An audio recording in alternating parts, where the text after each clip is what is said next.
साथियों, अगर आप उत्तर प्रदेश के किसी भी विश्वविद्यालय के स्टूडेंट हैं तो ये वीडियो बेहद जरूरी होने वाली है आप सभी स्टूडेंट्स के लिए, क्योंकि राजभवन उत्तर प्रदेश द्वारा एक लेटर जारी किया गया है सभी यूनिवर्सिटीज को, जिसमें सीधे सीधे उन्होंने स्टूडेंट्स की रेगुलर एग्जाम्स, बैक पेपर और जो उनकी एब्सेंट रहती है एग्जाम्स में उसको मॉनिटर करने के लिए बोला है और कहा है कि बैक पेपर परीक्षाएं धीरे धीरे खत्म की जाएं। तो अगर आगे आने वाले समय में बैक पेपर परीक्षाएं खत्म होती हैं तो क्या असर पड़ेगा स्टूडेंट्स की लाइफ पर, उनके रिजल्ट पर, और लेटर में क्या निर्देश दिए गए हैं यूनिवर्सिटीज को, वो सारी बातें बताऊंगा आपको आज की इस वीडियो में। वीडियो बेहद खास होने वाली है आप सभी स्टूडेंट्स के लिए। वीडियो को ध्यान से जरूर देखिएगा दोस्तों। लेकिन आगे बढ़ने से पहले चैनल पर अगर आप नए हैं तो चैनल को सब्सक्राइब कर लें और बेल आइकन के बटन को दबा के ऑल पर सेट करना बिल्कुल ना भूलें, ताकि हमारी आगे आने वाली सभी वीडियोस की नोटिफिकेशन आपको मिलती रहे। तो चलिए साथियों, शुरू करते हैं बिना किसी देरी के। साथियों, मां शाकुंभरी यूनिवर्सिटी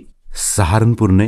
कॉलेज के सभी प्रिंसिपल्स को पत्र जारी करके सूचित किया है कि राज्यपाल सचिवालय उत्तर प्रदेश लखनऊ के पत्र दिनांक 26/11/2025 के संबंध में जो दिशा निर्देश आए हैं उनसे अवगत कराया है और ये पत्र राज्य के सभी विश्वविद्यालयों में पहुंचाया गया है।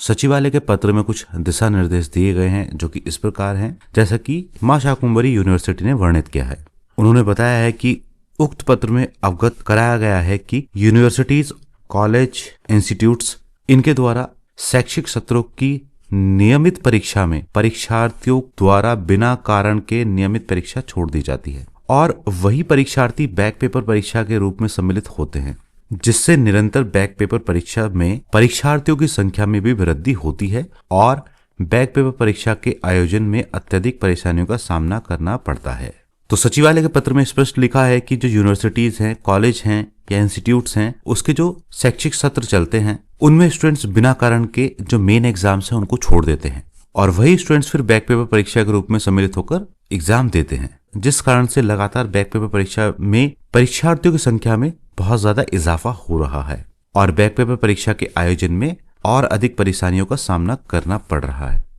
तो ऐसी स्थिति में यूनिवर्सिटी ने कॉलेजों को कुछ निर्देश जारी किए गए हैं जिनका पालन करने के लिए बोला गया है। यूनिवर्सिटीज ने बोला है कि अनुपस्थित परीक्षार्थियों की कुल संख्या और परसेंटेज को प्रतिदिन मॉनिटर किया जाए, यानी जो स्टूडेंट्स मेन एग्जाम में एब्सेंट रहते हैं उनकी टोटल संख्या क्या है और कितनी परसेंटेज में हर दिन स्टूडेंट्स एब्सेंट हो रहे हैं। अनुपस्थित होने के कारणों को भी प्रतिदिन मॉनिटर किया जाए। हालांकि अभी तक स्टूडेंट से अनुपस्थित रहने का कारण नहीं पता किया जाता था, लेकिन आगे से अगर स्टूडेंट कोई एब्सेंट रहता है अपने मेन एग्जाम से तो उससे उसका कारण पूछा जाएगा कि वो क्यों एब्सेंट रहा, और ऐसा इसलिए किया जाए ताकि बैक पेपर की आदत को कंट्रोल किया जा सके और उस पर पूरी तरह से रोक लगाई जा सके। तो राजभवन की तरफ से स्पष्ट निर्देश है यूनिवर्सिटीज को कि वो खुद से एफिलिएटेड कॉलेजेस में, इंस्टीट्यूशंस में या यूनिवर्सिटी के कैंपस में जो परीक्षाएं चल रही हैं उसमें डेली मॉनिटरिंग करे कि कितने स्टूडेंट्स किस परसेंटेज में एब्सेंट हो रहे हैं और उनके एब्सेंट होने का क्या कारण है।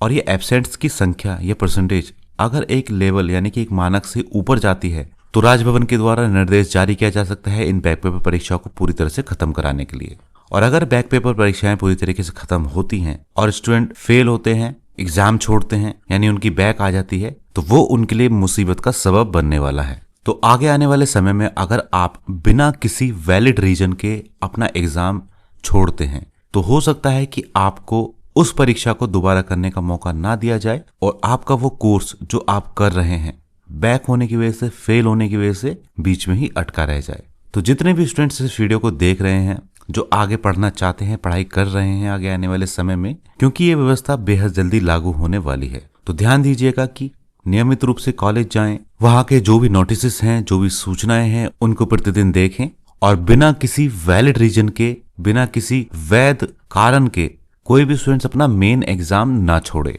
क्योंकि अगर आपने मेन एग्जाम छोड़े तो हो सकता है कि आपको घर ही बैठना पड़े, फिर आपको दोबारा उस पेपर को देने का मौका ना दिया जाए। और अगर फेल आप किसी सब्जेक्ट में हो जाएंगे और आपको मौका दोबारा से पेपर देने का नहीं मिलेगा तो फिर वो कोर्स आपके लिए बेकार हो जाएगा और आपको घर ही बैठना पड़ेगा। तो सारी मेहनत, सारा पैसा, घर वालों की सारी उम्मीदें बेकार हो जाएंगी अगर ऐसा होता है। लेकिन वहीं अगर हम दूसरे पहलू पर बात करें स्टूडेंट के पॉइंट ऑफ व्यू से, तो बहुत सारे ऐसे वैलिड रीजन होते हैं जिनकी वजह से अक्सर स्टूडेंट्स की परीक्षाएं छूट जाती हैं, स्टूडेंट्स की बैक आ जाती है। तो उनका भी सरकार को विकल्प खोजना होगा लेकिन ये होगा उन स्टूडेंट्स के लिए ही जिनकी परीक्षा वैलिड रीजन की वजह से छूटेगी, क्योंकि इस नोटिस में केवल अनुपस्थित छात्रों के लिए ही बताया गया है। अनुपस्थित से मतलब जो स्टूडेंट परीक्षाओं को छोड़ रहे हैं। अगर आपने परीक्षा दी है और आपका पेपर अच्छा नहीं गया है, आपकी बैक आ जाती है, उसके बारे में भी कुछ स्पष्ट नहीं किया गया है, उसका क्या रहेगा आगे चलकर। तो जैसी टाइम टू टाइम सूचना आएंगी इस संबंध में आपको सारी जानकारी दी जाएगी साथियों।